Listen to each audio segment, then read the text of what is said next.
I never thought I'd be forced to choose between protecting my son and staying loyal to the people who raised me. But the day my own family crossed the line, so shocking, even the police couldn't believe it. Everything changed. If you think you know how far family will go to punish you for saying no, think again. This isn't just a story about betrayal, it's about the price of finally standing up for what's right. Stick around, because you're not going to believe what they did to teach me a lesson. I never imagined the people I trusted most would betray me in such a cold, calculated way. You think you know where the lines are. In family, arguments, some yelling, some silence, then awkward holiday dinners. But leaving your 7-year-old at a church to punish his mother, that's a new level.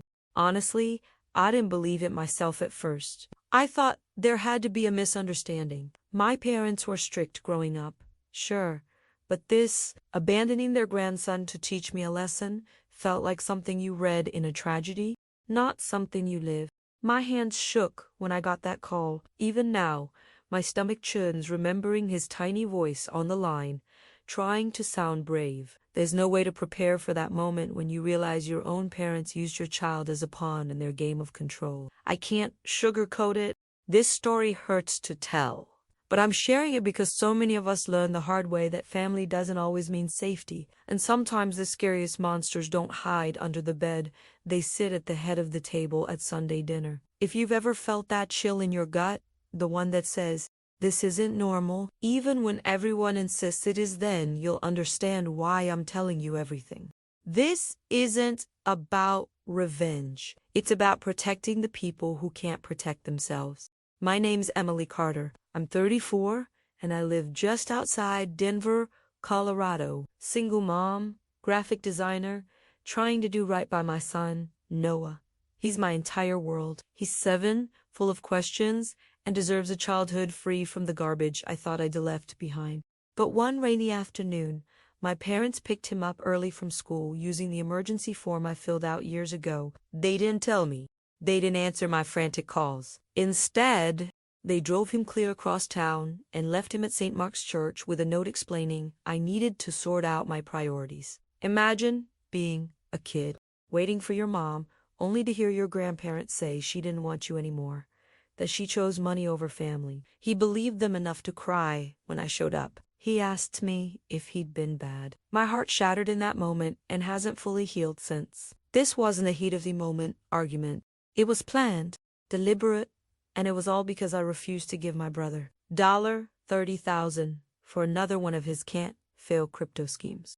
My parents called it teaching me loyalty. I call it emotional terrorism. And listen, if you've ever had to stand up to toxic family members, you know how hard this is. Before I dive deeper, do me a favor, hit that subscribe button if you want to hear more real stories like this. It helps this channel keep sharing the truths people are too scared to talk about. I don't think I'll ever forget the weight in my chest that day. It's like every breath hurt, sharp, and ragged. Realizing my parents didn't see Noah as a grandson, but as a bargaining chip. The betrayal cut deeper than any insult or slammed door ever could. I kept thinking about how they used to read him bedtime stories, how he'd show them his art projects, beaming with pride, how they'd hug him tight at Christmas, and then they turned around and told him his mom didn't want him. How do you even process that? Even worse was the aftermath. He clung to me for days, terrified I'd leave him too. He woke up screaming at night, convinced they'd come take him again, and I sat there, rubbing his back, whispering over and over that I'd never let anyone hurt him like that again. It made me question everything about family loyalty. The idea that you just put up with anything because they share your blood. Because in that moment, I realized family isn't who you're born to, it's who actually shows up for you. And I wasn't about to keep pretending otherwise. Honestly, I think that's why I'm telling this story. Not to make anyone hate their parents, but to say that you're not wrong for demanding better, for protecting your kids, even if it means standing alone. Because sometimes the hardest thing you'll ever do is say no more. If you're still here listening, I just want to say thank you. I know this. I assent te easy to a. And it's not exactly light entertainment, but I think you get it. You know that sometimes the people who are supposed to protect you end up being the ones you need protecting from. Maybe you've been there too. Maybe you've had to set boundaries that felt impossible, or you've been told you're selfish for refusing to sacrifice your well-being for someone else's mess. It's a lonely place to stand your ground, but you're not alone. I see you. I know what it's like to stare at the ceiling at 2 a.m., replaying old fights in your head, wondering if you really are the problem, like they say, wondering if you should have just given in, just to keep the peace. It's not easy, choosing yourself or your child over family expectations. But let me be clear, protecting your child isn't selfish. Protecting your sanity isn't cruel. It's survival. It's love in its truest, hardest form. And if you've done that even once, you're stronger than you know. Don't let anyone tell you otherwise. This isn't about blame.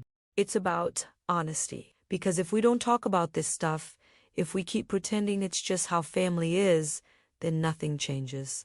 So yeah, thank you for hearing me out. It matters more than you know. I want to ground this for you because it's not some abstract nightmare. This all happened in a quiet suburb just outside Denver.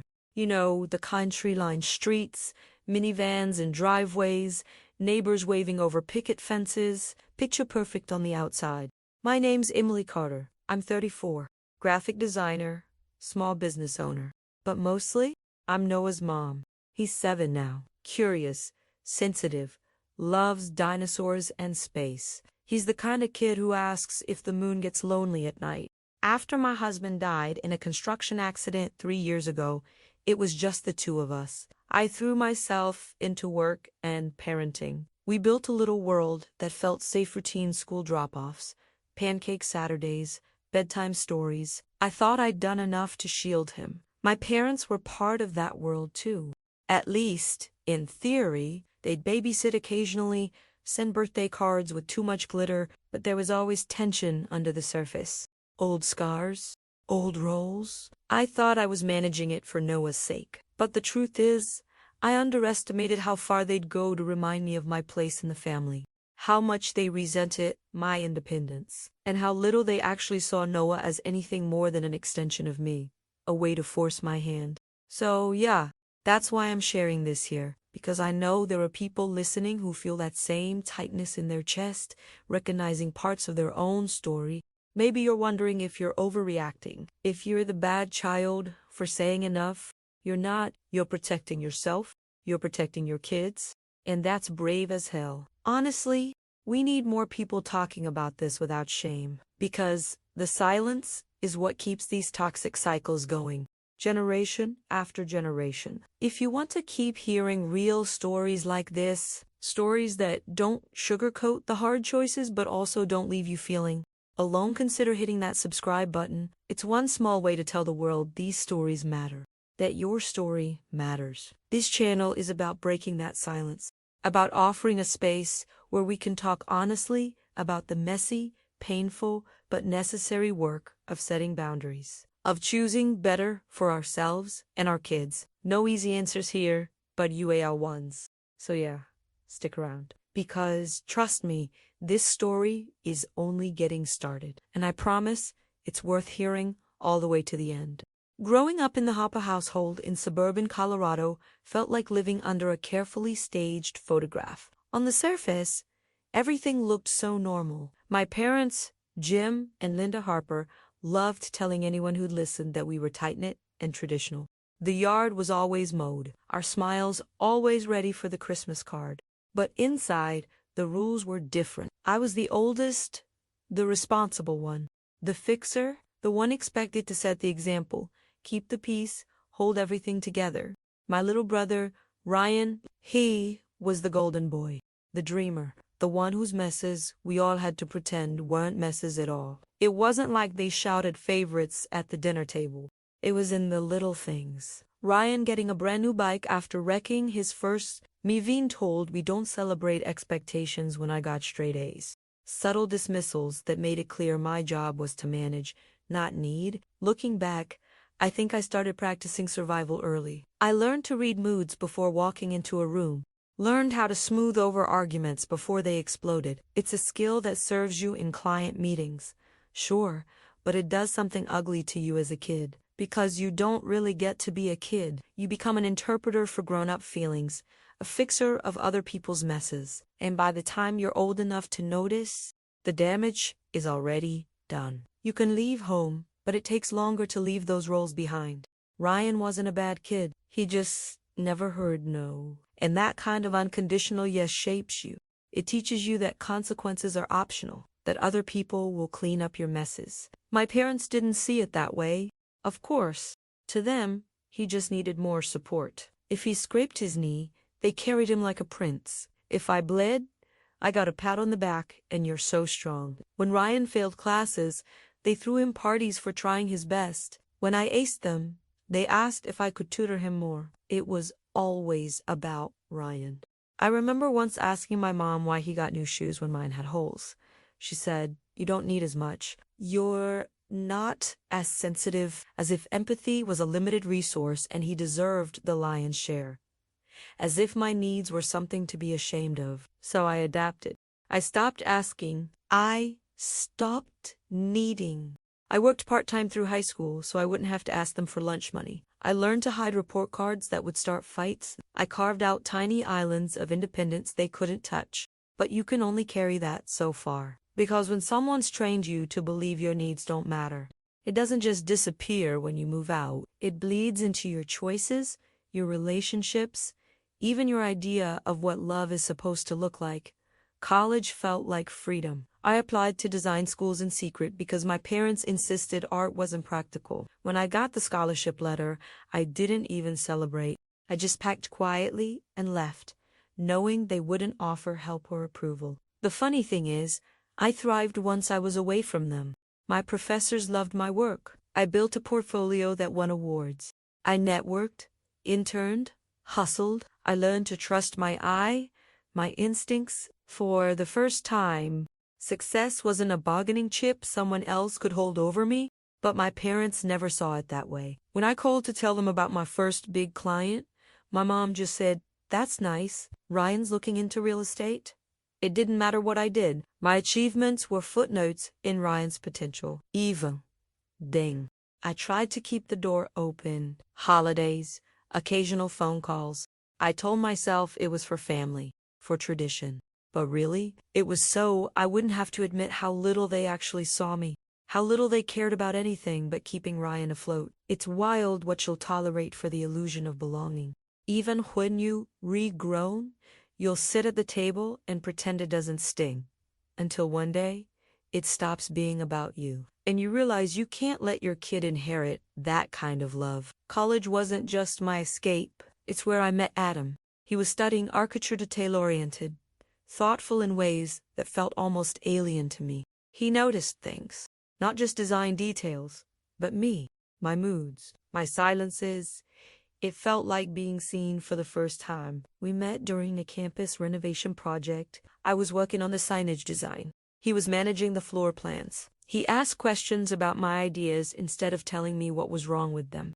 That alone was enough to knock the wind out of me. When we started dating, it was slow and careful. He respected my boundaries without making me feel broken for having them. He celebrated my wins without trying to overshadow them. For the first time, I didn't have to perform gratitude for basic decency. 2 years later, we got married in a tiny ceremony. A friend officiated, a handful of close classmates as witnesses. My parents came, stiff smiles in place. Ryan didn't even bother showing up, but I didn't care. For once, the day was about us, and it was perfect. Together, Adam and I built something I never thought I could have.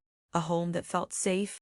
We cooked together, dreamed together, and when we decided to have a baby, it felt like the final piece of the life we both deserved. When Noah was born, everything changed in the best possible way. He had Adam's eyes and my stubborn streak. Holding him, I felt this surge of determination. He was going to know love without conditions. That was my promise to him. My parents seemed to soften, at least at first. Grandparents, love is different, right? They sent gifts, visited on holidays. I let myself believe things were getting better. That maybe Noah was the glue that would finally hold us together in the right way. But 2 years ago, everything shattered. Adam died in a construction site accident. One faulty support beam was all it took. Gone in seconds. The call from the hospital felt like being punched in the chest. I remember screaming so hard I lost my voice. Suddenly it was just me and Noah. Grieving felt like a luxury I couldn't afford.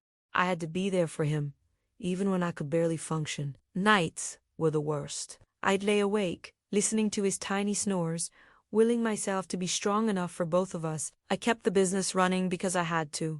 It paid the mortgage, fed us, let me be home when he needed me most. There wasn't time to fall apart, only time to hold us together with whatever scraps of hope and willpower I could muster. Even after Adam was gone, I tried to keep my parents in Noah's life. It felt important that he know his grandparents, that he feel like he belonged to something bigger than just me. Maybe I was trying to give him what I didn't have. They babysat once in a while, sent birthday gifts with glittery cards. But it was always on their terms. They'd make passive-aggressive comments about my life choices, about how hard I made things on myself by refusing to rely on family. I let it go because of Noah. I smiled through holidays where Ryan's get-rich-quick ideas dominated every conversation. I bit my tongue when my dad said I was selfish for not helping him out of debt. I pretended it was normal for Noah's sake. But the older Noah got, the more I realized he was watching kids always do. He saw the way I swallowed my words. He asked me why Grandpa sounded angry sometimes, why Grandma ignored him when he talked about dinosaurs. It was like watching my own childhood in reruns. That's when I decided I wouldn't let history repeat itself. I thought setting boundaries would be enough, that saying no to a bad idea wouldn't be the end of the world. I didn't realize they'd prove me so terribly wrong. It all started with one of those surprise visits you just know will go badly. Ryan showed up on a Wednesday afternoon, unannounced, while Noah was at school. I was elbows deep in client revisions, trying to keep my studio afloat. My gut sank the second I opened the door. He wore expensive sneakers I knew he couldn't afford and gave me that salesman grin. "Hey, Mim!" "Favorite sister," he beamed. "I'm his only sister." And that joke had lost its charm around the time he dropped out of his second college. But I played along, because that's what you do. We made small talk in the kitchen weather. Noah, some movie he'd seen, but I could feel the pitch coming like thunder in the distance. Ryan never just visited. He arrived with an agenda, always something he needed, disguised as something he was offering. Then he laid it out on the table, literally. Charts and projections on his phone, a once-in-a-lifetime crypto opportunity, some new coin supposedly ready to explode in value. He leaned in close, voice low and conspiratorial, like he was letting me in on a government secret. He said he needed $30,000, an investment, not a gift. He stressed, promised me $50,000 back in 6 months, guaranteed. And for one tiny second, I just stared at him, wondering if he really believed his own hype, or if he was just that good at lying to himself. After I left still buzzing with fake optimism, I did what I always do. Research. I read everything I could about this can't-miss opportunity. In every single page, every single forum post, screamed the same thing. Scam, no transparency. Anonymous founders, wild promises. It wasn't my first rodeo. I'd seen Ryan burn through so many schemes I could write a dissertation on failure. The food truck that never opened. The app that crashed on launch. The real estate flip that bled our parents dry. I wasn't about to fund the sequel. When he called the next morning, I tried to keep my voice calm. "Ryan, I can't do it. I'm sorry. This thing is shady as hell." He didn't want to hear it. Didn't they want to talk? He launched right into insults. I was selfish, ungrateful, jealous of his success. He accused me of wanting to see him fail, of withholding help I owed him as his sister. When that didn't work, he tried pity, said I didn't understand how hard things were for him, that if our parents lost their retirement, it'd be my fault for refusing. I hung up shaking, not because I doubted myself, but because I'd heard it all before. Because his words weren't new, they were echoes of my parents' scoldings about family loyalty. And because for the first time, I wasn't going to caves. Ryan didn't take my no as an answer. He called our parents that same night. And like clockwork, they called me, voices heavy with disappointment.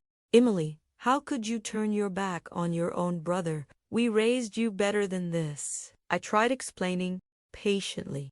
I even offered to help Ryan find a real financial advisor, look at legitimate options. But they wouldn't hear it. They said I was sabotaging him, that my skepticism was poison, that I'd always been jealous of him. It wasn't even about the money, they insisted. It was about support, about family sticking together. I remember actually laughing because it was so absurd. I told him I wasn't a bank, that I had a kid to care for, that Robert's life insurance wasn't theirs to gamble. That's when my dad's voice went cold. You'll regret this, Emily. You'll see what happens when you abandon your family. I hung up before I could say something I'd regret, but his words stuck to my ribs like ice, because part of me believed him. Not that I'd regret protecting my son, but that they'd make sure I paid for it, that they'd find some way to remind me I wasn't allowed to say no. And, God help me, I didn't think they'd take it as far as they did. The days after that call were some of the most miserable of my life. My parents wouldn't stop calling, leaving voicemails that dripped with guilt. My mom's voice trembled as she told me she didn't know who I'd become. My dad said he didn't recognize me anymore. They painted Ryan as the wounded, helpless victim. He's your brother, Emily. He needs you. I wanted to scream. Needed me. He'd had decades of being bailed out, coddled, told yes. He didn't need help. He needed consequences. But they couldn't see it. I tried to keep the peace. For Noah's sake, I answered their calls. I explained, over and over, why I wouldn't do it, why it wasn't safe, why it was irresponsible. But it was like yelling into a hurricane. They didn't want answers. They wanted obedience. Every conversation circled back to the same accusation. I was selfish. That I'd always been like this. The responsible one, sure but cold, distant, uncaring. It was bizarre hearing my greatest survival skill twisted into an insult. And the worst part, for a second, I almost believed them, because that's the power of family. They know exactly where your wounds are. They're the ones who made them, and they're not afraid to press on them until you bleed. At night, after Noah was asleep, I'd lie awake, replaying every word, wondering if I was being too harsh. If refusing Ryan really was betrayal, because as messed up as it sounds, they'd trained me to feel guilty for having boundaries, for protecting myself. I thought about the times they helped me, the time my dad fixed my car in college, the babysitting they did for Noah here and there, the holidays where we managed not to fight when, for a moment, it felt like maybe things were okay, and then I'd remember the strings attached. The way those kindnesses were used as currency, the times they reminded me what I owed them, that everything was transactional in their eyes. That love came with receipts they'd wave in my face whenever I said no. It felt gross, realizing it, like peeling off old wallpaper and finding mold underneath. And it hurt, because I didn't want to see them that way. I didn't want my son to see them that way either. I wanted so badly to believe family could be better, but I couldn't sacrifice Noah's safety for that hope. I couldn't teach him that love means debt, that protecting himself is selfish, even if it meant losing the illusion of family I'd been clinging to for too long.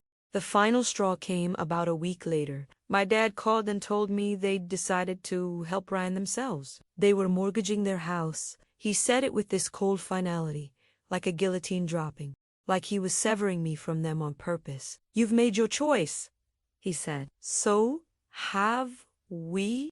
Don't bother coming around until you remember what family means." It felt like being excommunicated from my own bloodline. But worse was knowing they meant it, that they decided Ryan's dreams mattered more than Noah's safety. After that, it was radio silence. No calls, no texts, just the knowledge that somewhere in their heads, they'd cast me as the villain, the selfish daughter, the ungrateful sister, the one who turned her back on family. I tried to shield Noah from it, kept his routines normal, answered his questions vaguely when he asked about Grandma and Grandpa. But inside I was seething, heartbroken, because for all their talk about family, they'd made it clear who counted and who didn't. And somewhere deep down, I knew the real fight hadn't even started yet, because if they were willing to throw me out over money, there was no telling how far they'd go to make me pay for saying no. It was one of those chilly spring afternoons when the wind bites, but the sun pretends it's warm.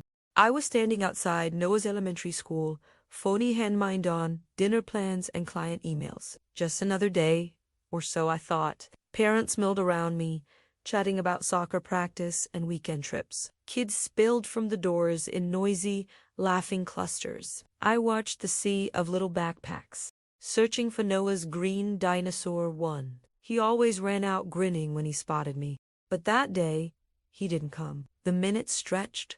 The crowd thinned. The crossing guard gave me a polite nod as she left. The playground emptied. My stomach started to twist into knots that felt too familiar. Something was wrong.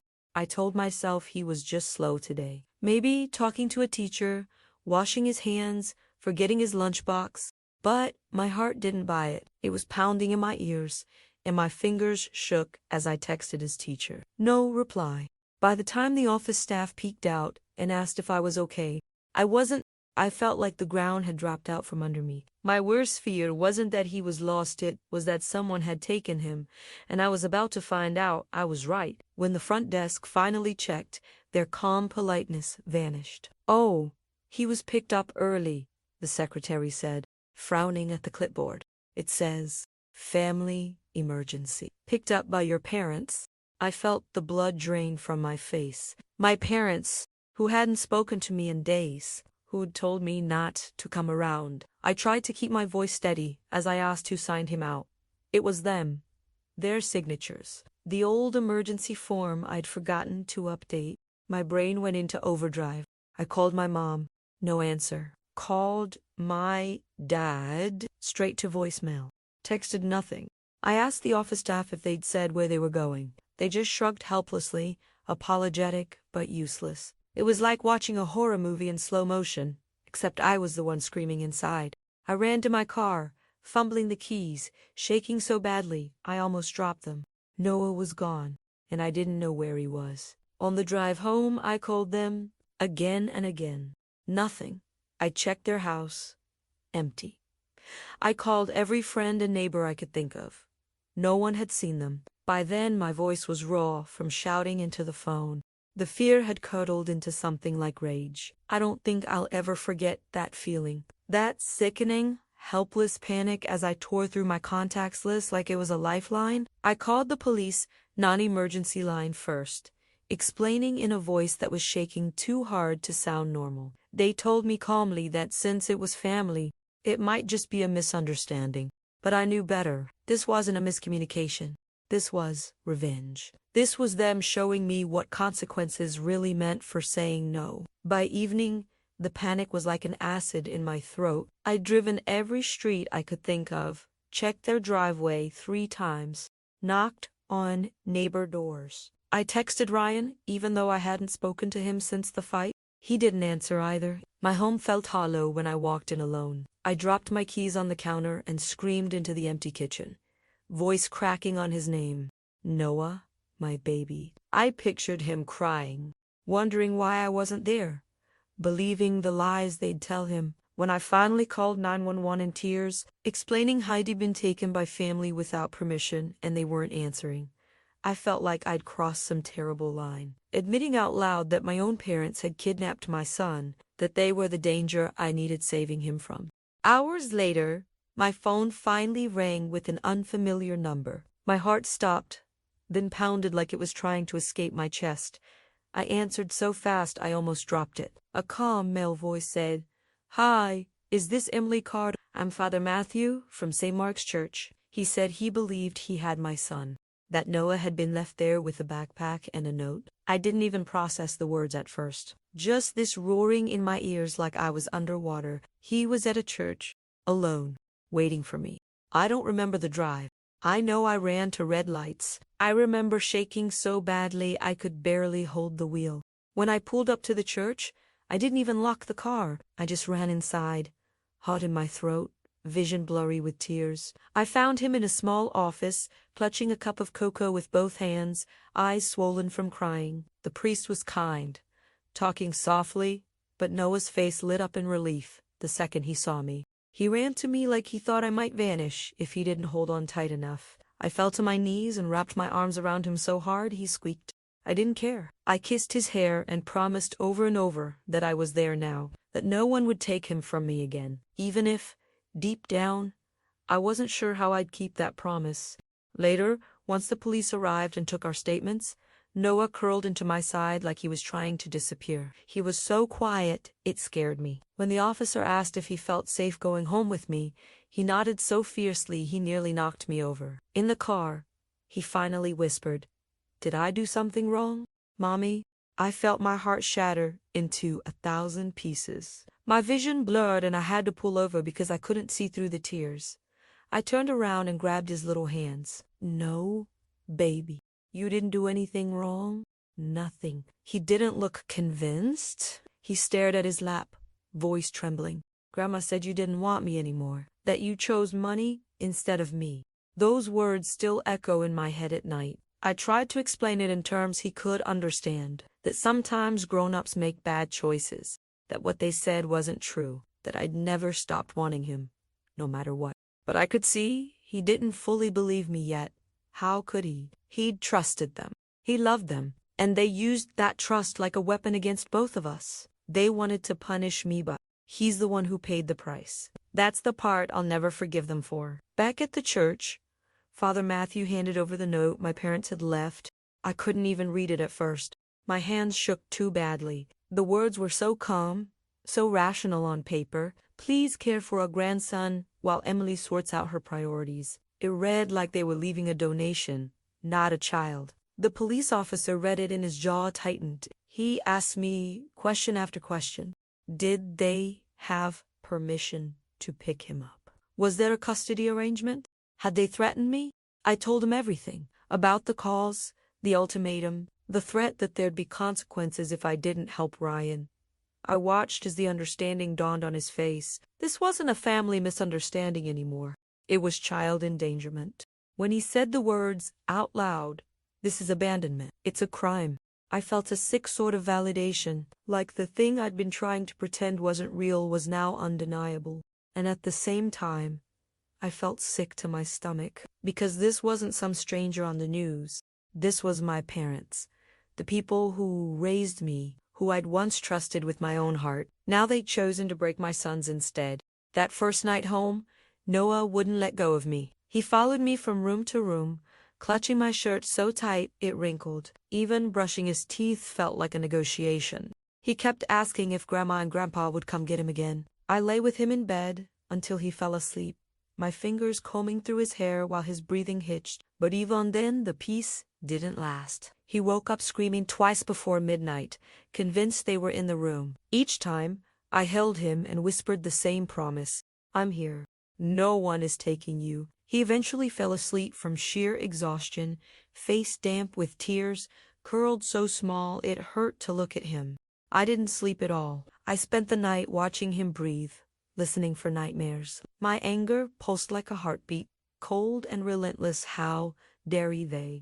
How dare they use my son to punish me? How do you even explain that betrayal to a child? In the morning, he wouldn't eat his cereal. He just pushed it around the bowl, eyes glassy. When he finally spoke, it was in a whisper. "Mommy, do you still want me?" I felt something inside me break that might never heal. The next day, a knock on the door sent a jolt through both of us. It was a social worker named Laura. She was kind, professional, but firm. She sat on my couch with a notepad and asked careful, clinical questions about Noah, about me, about our home. I understood. I did. They had to make sure he was safe. But answering those questions felt like being flayed alive, explaining how my own parents had taken him, trying to prove I wasn't complicit, that I wasn't the danger. Noah wouldn't leave my side. When Laura asked to speak to him alone, he clung to my arm like a lifeline. She tried to coax him gently, but he just buried his face in my shirt and shook his head. Eventually, she gave up and noted his extreme distress. After she left, I locked the door and sank to the floor with Noah in my lap. I didn't want to cry in front of him, but the tears came anyway. He patted my cheek with those tiny hands and said, "Don't be sad, Mommy. I'm okay now." But he wasn't, and neither was I, because nothing about this was okay, and I didn't know how to fix it. I just knew I had to try. Word got around faster than I expected. Maybe it was the police at the church or the calls I'd made in blind panic. But within days, people in our neighborhood started checking in. Parents at Noah's school asked if he was okay. His teacher sent home extra notes of encouragement. My best friend, Jenna, didn't even wait for an invite. She showed up with bags of groceries and enough casseroles to feed us for a week. She didn't ask questions right away. She just hugged me so hard I finally sobbed against her shoulder. When I told her everything, she didn't interrupt or try to fix it. She just listened, her jaw tightening with every detail. Then she helped me change Noah's sheets after another nightmare, made coffee while I emailed my lawyer, sat with Noah, and watched cartoons so I could breathe. It's strange how crisis shows you who your real family is. Not the people with shared blood, but the ones who show up without needing to be asked. The ones who don't demand gratitude for basic decency. The ones who see your pain and say, I've got you. And in those small, tired moments like reheating Jeanette's lasagna at 2 a.m., while Noah finally slept, I realized maybe we could survive this. Not because of any miracle, but because we weren't alone. After that first hellish week, I realized I needed real help. I called a family law attorney named Patricia Hayes, whose office came highly recommended. She didn't flinch when I told her everything, just listened, nodded, and started laying out next steps. We talked about police reports, child protective services, and restraining orders. I felt like I was planning a war strategy instead of protecting my child. But I needed that plan. I needed someone who wasn't emotionally shredded to guide me through it. Patricia told me in calm, precise words that what my parents did was abandonment, a prosecutable crime. Hearing it framed so starkly made me nauseous. It forced me to face that this wasn't just family drama. It was criminal. I signed retainer papers with a hand that shook. Every signature felt like a betrayal of the people who raised me. But I had to remind myself who I was really protecting. It wasn't about them anymore. It was about Noah. Walking out of her office, I felt like Edie aged 10 years. But for the first time in days, I also felt a flicker of control. A sense that maybe, just maybe, I could keep my son safe. Even if it meant burning every bridge to do it. Legal fees piled up faster than I could track. Every call, every document, every court filing added to a growing tab. My savings, meant for emergencies in Noah's future, evaporated like rain on hot pavement. It was survival At the same time, my work suffered. I had to reschedule clients, decline projects I couldn't focus on. My inbox filled with polite but concerned messages asking if everything was okay. The guilt of falling behind pressed on me like a weight. Noah picked up on it too. He became clingier than ever, wouldn't sleep in his room alone, flinched at the sound of my phone ringing. I caught him hiding behind the couch once when someone knocked at the door. His fear was like a living thing in our home. I tried to be strong for him, smiled even when I wanted to scream, made mac and cheese when I had no appetite myself, told him it was all going to be okay, even as I lay awake at night, knowing I couldn't promise that. Some days, I felt like I was drowning in quicksand made of bills, court documents, and whispered reassurances I didn't believe. But I kept fighting, because the only thing worse than this was giving up. If you're listening to this and feeling that tight ache in your chest because it's too familiar, please know you're not alone. It's brutal facing family betrayal, setting boundaries that feel like they might destroy everything you once held dear. This story isn't easy to tell, but it matters, because too many of us stay silent, thinking it's our shame to carry, that we're the selfish ones for saying enough. Sharing it here is my way of breaking that silence, one painful truth at a time. If you want to support stories like this, it really helps to hit that like button and subscribe to the channel. It's a small act that tells the algorithm these conversations matter, that people want honesty over pretty lies. And if you've felt moved or want to help us keep doing this, you can even leave a super thanks. Just click the little thanks icon below the video. It's like buying us a coffee to help cover editing, research, and the time it takes to share these truths. But most importantly, stick around, because the hardest part of this story is yet to come. And trust me, you'll want to hear what happened next. If I thought my parents would back down after the police got involved, I was wrong. Instead, they doubled down, calling relatives, with their version of events. Emily overreacted. They told everyone. She's tearing the family apart over a misunderstanding. My phone blew up with texts from cousins I hadn't heard from in years. Some were supportive, but many were accusatory. Why are you doing this to your parents? They asked, as if I'd woken up one day and decided to be vindictive for fun. They painted me as ungrateful, spoiled, unfeeling, said I was punishing them for trying to help Ryan. No one seemed to care that helping Ryan had nearly broken my son, that they'd abandoned him in a church like he was an unwanted package. It hurts more than I want to admit. Not just the lies, but how quickly people believed them. How ready they were to see me as the villain. It was like the roles we'd been assigned since childhood were set in stone, no matter what evidence I offered. But in a twisted way, their reaction made my choice clearer. Because if they'd rather protect the family's image than my child's safety, then they'd made their priorities obvious. And I refused to let Noah pay the price for that again. Patricia didn't sugarcoat anything when I sat across from her in her small, overstuffed office. She laid out my options with clinical calm. I could drop it. I could pursue charges, or I could petition for a restraining order to keep them away from Noah. Once you press charges, she warned, it's hard to walk back. It may mean severing ties for good. I remember staring at the legal pad in my lap, feeling the words thrum in my skull. Severing ties, like amputating a limb to save the rest of the body. I told her I needed time. She nodded, patient. No pressure in her voice, just a steady assurance that whatever I chose, she'd help me see it through. But her eyes were clear. She'd seen this before. She knew how these things ended. On the drive home, I could barely focus. Noah was in the back seat, humming to himself, blissfully unaware of the choices I was weighing. I watched him in the rearview mirror and felt sick. How could I explain to him that sometimes family was the threat? By the time I pulled into our driveway, I knew I couldn't pretend anymore. I couldn't risk another stunt like the church drop. I'd promised Noah he was safe now, and that meant doing the unthinkable, treating my parents like the criminals they chose on to be. That night, I sat at the kitchen table with the charge paperwork spread out in front of me. The words blurred with tears. I tried to blink away. Every memory felt like it was screaming at me. Birthday cakes, school plays, Christmas mornings. I thought about my mom, brushing my hair before school. My dad teaching me to ride a bike. The way they cried at my wedding. It felt impossible to reconcile those people with the ones who left my son in a church to teach me a lesson. But then I remembered Noah's small voice asking if I still wanted him, the way he flinched when someone knocked on the door. The nightmares that left him gasping, clutching at me like I'd vanish. My choice was Zonti, between family loyalty and revenge. It was between trauma and safety. I signed the papers with my hand shaking so hard I could barely keep the pen steady.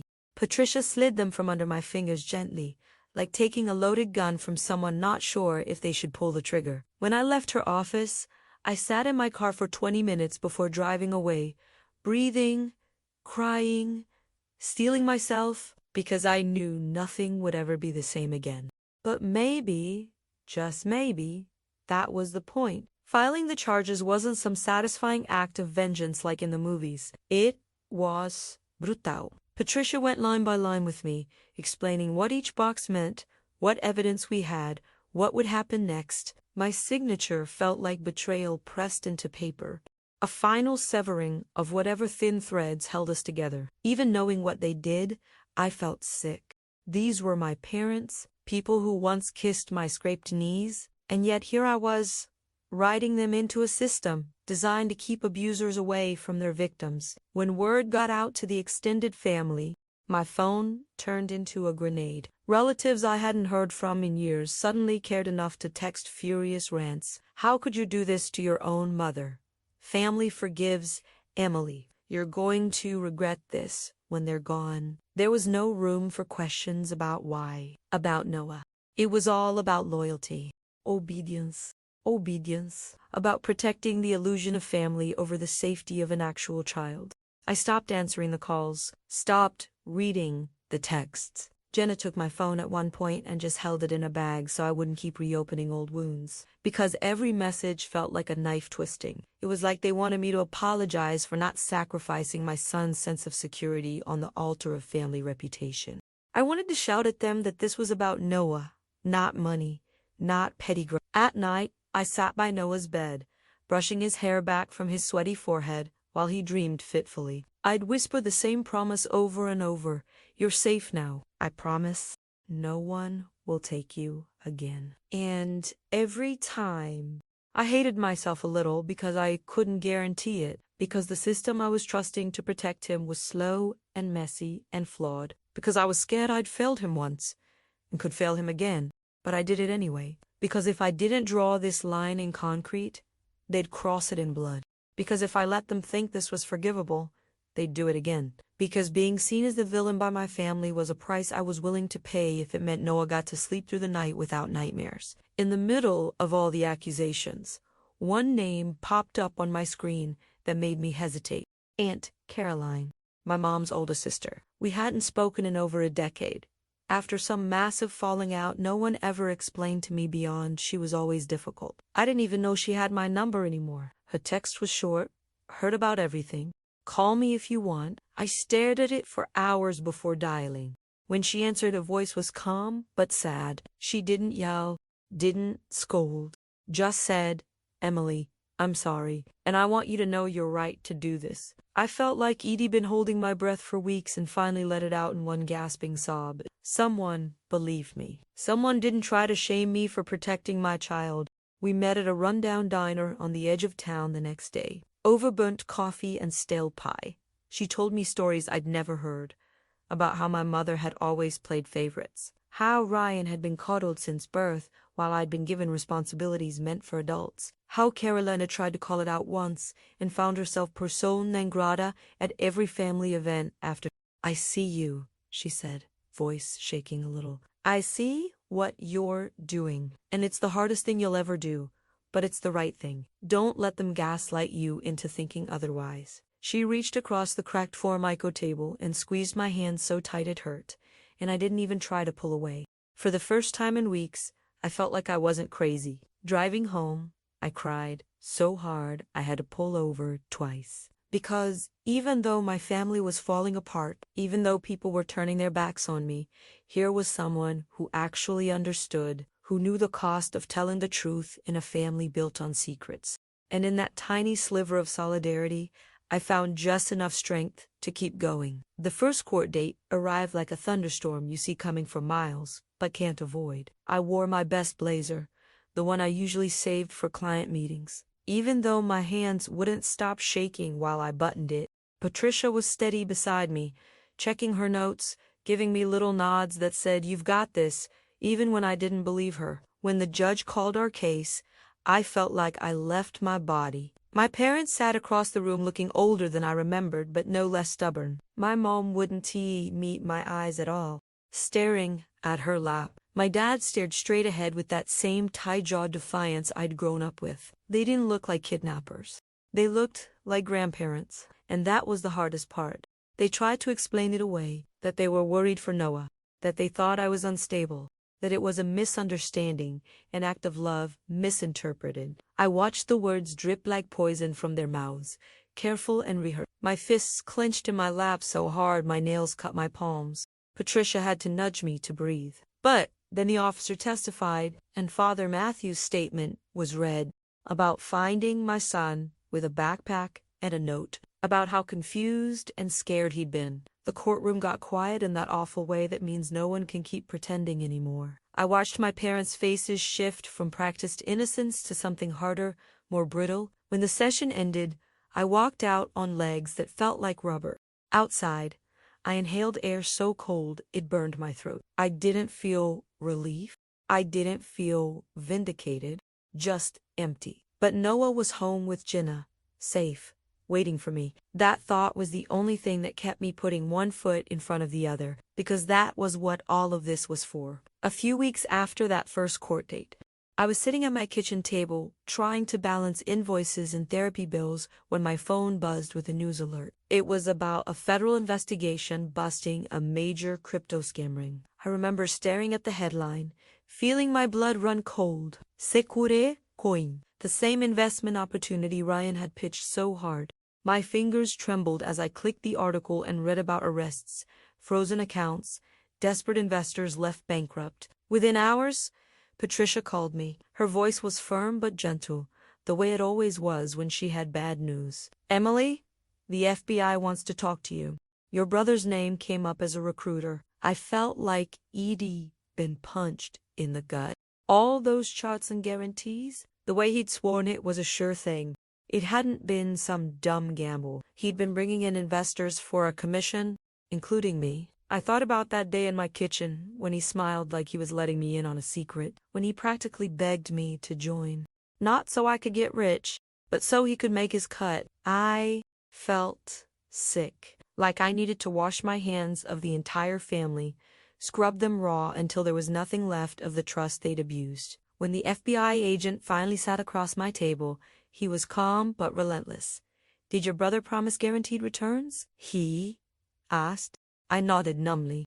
"Did he talk about recruitment tiers?" I swallowed hard. It was like watching every excuse Ryan had given crumble to dust. That night, I didn't sleep. I sat on the couch in the dark, listening to the tick of the old wall clock, thinking about how many people my brother had lied to, how many lives he'd ruined, and how my parents had mortgaged their house for him, never questioning it, all while calling me selfish for refusing to fund the same lie. A few days later, Patricia called again. She sounded tired. "Your parents' house is in foreclosure," she said quietly. I sank into my chair like my bones had turned to water. It shouldn't have surprised me, but it did. They'd actually done it. They'd bet everything on Ryan's scheme and lost. Part of me wanted to feel vindicated, to say I told you so even if they weren't listening, but all I felt was a hollow ache. This was the house where I'd taken my first steps, where the walls still probably held dents from Ryan's indoor football games. It wasn't just their home, it had been mine too. Once, I wondered if they were packing boxers now, taping them shut with shaking hands. If they blamed me for this, the way they blamed me for everything else. I wondered if my mother was crying in the kitchen while my father raged in the driveway. The tragedy of it hit me like a wave. All those years of protecting Ryan, of denying reality, crashing down around them. But even with that sadness clawing at my chest, I didn't pick up the phone. I didn't offer to help, because I couldn't forget Noah S.'s face in that church office. The way he'd whispered, "Did I do something wrong?" My parents chose their path. They chose Ryan over everything, even their grandson. That night, as I tucked Noah in and kissed his forehead, he looked up at me with big, solemn eyes and asked, "Will Grandma and Grandpa have a house anymore?" I swallowed hard and told him the truth as gently as I could, because I refused to lie to him the way they lied to me. It was a rainy Saturday when my father showed up at my door. No warning, no call, just his old truck in my driveway, wipers squeaking against the windshield. I watched him through the peephole for a long moment before opening the door, heart hammering in my chest. He looked older than I remembered, his hair thinner, eyes bloodshot. He didn't bluster like he used to, just stood there, hat in hand, like some sad old movie character. "Emily," he said, voice cracking.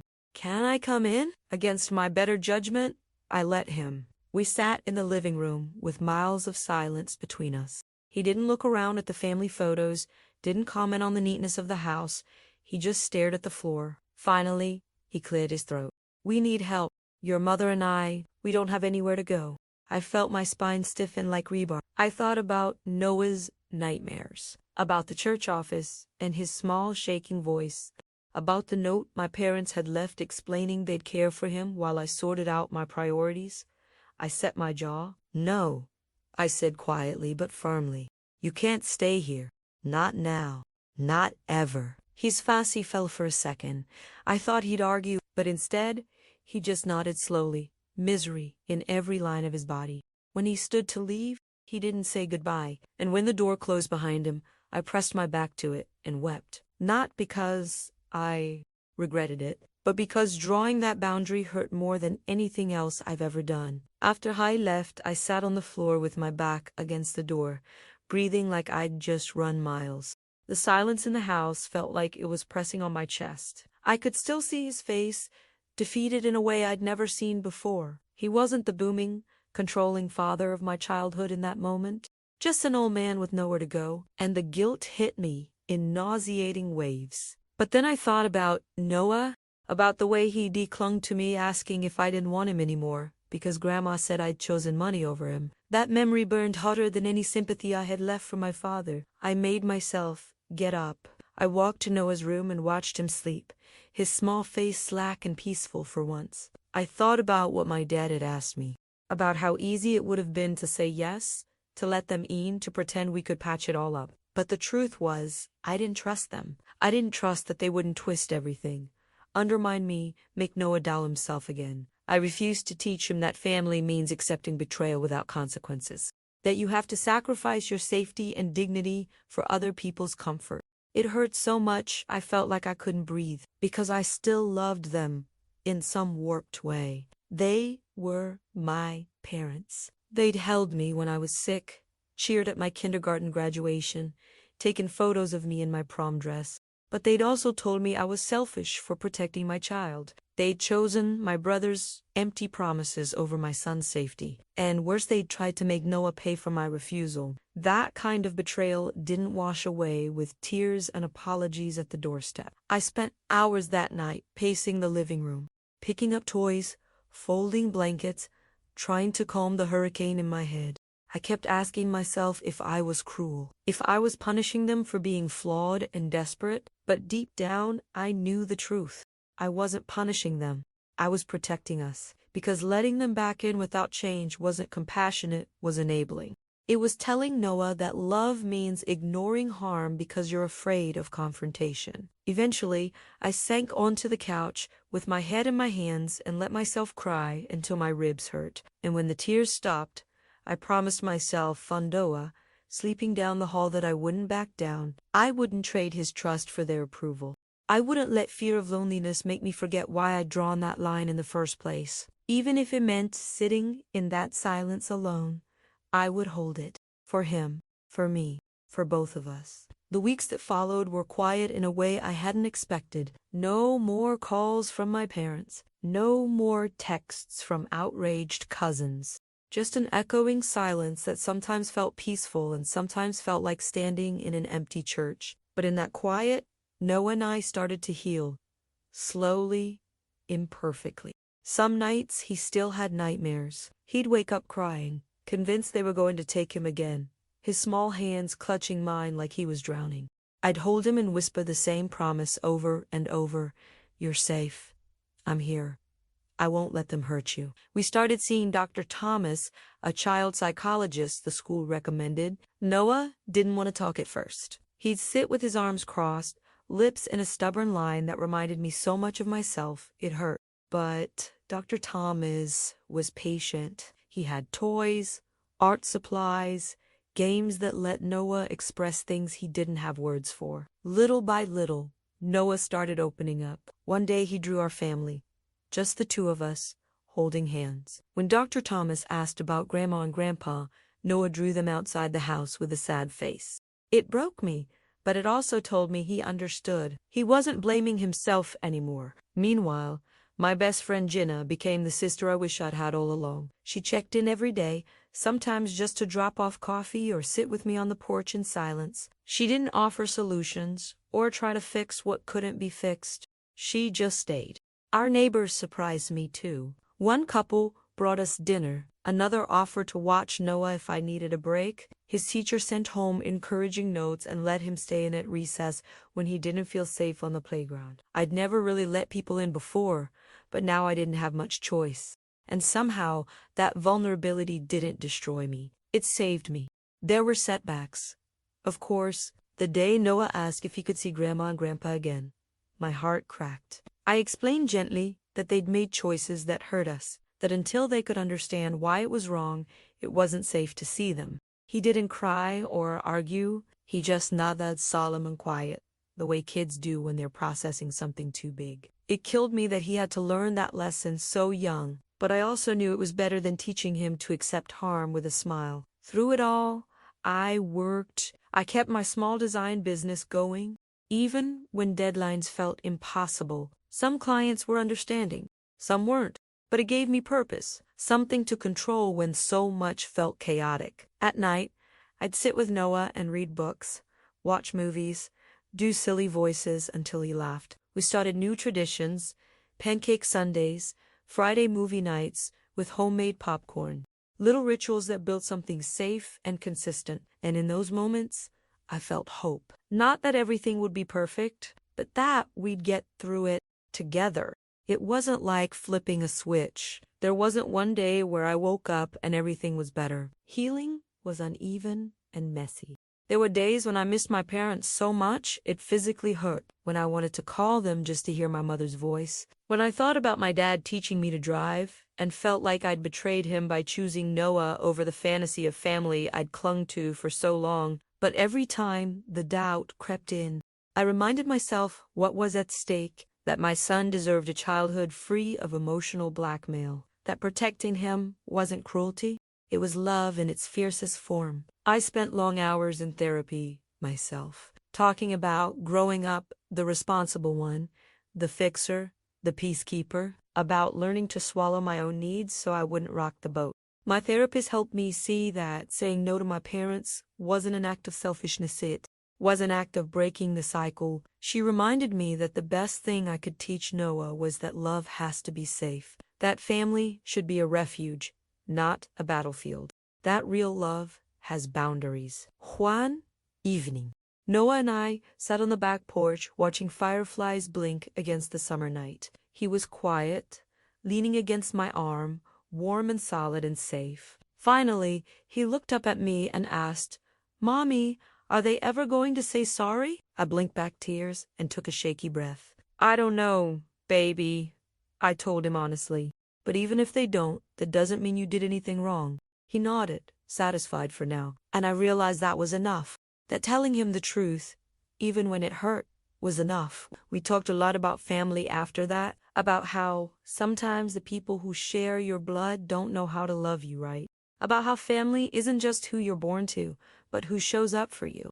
We added Jenna and her kids to our photo wall. We made a plan to visit my Aunt Caroline for Thanksgiving. We made space in our lives for people who had proven they were safe. And we learned together that family could be something we built, something we chose. When I finally tucked him in that night, his small voice sleepily mumbling, "I love you, Mommy," I felt a quiet kind of peace. Not the fake, brittle peace of swallowing my truth to keep others comfortable, but the real kind, the kind you fight for, the kind you choose every day. I kissed his forehead and whispered back, "I love you more than anything," and I meant it. Every single word. If you've stayed with me through this whole story, thank you.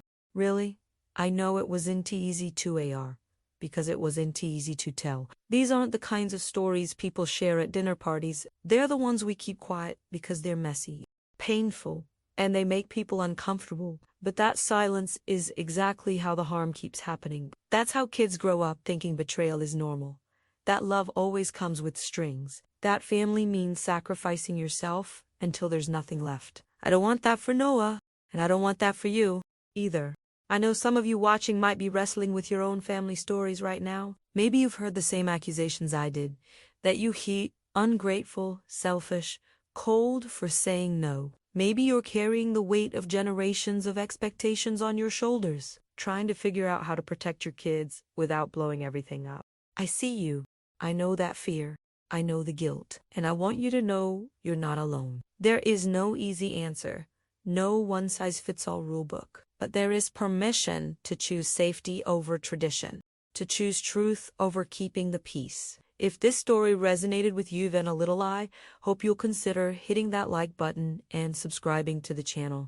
Not because I care about numbers, but because it helps get these stories in front of people who need to hear them. It tells the platform that real, raw, uncomfortable truths matter more than easy clickbait, that talking about family dynamics, mental health, and generational patterns is worth our time and attention.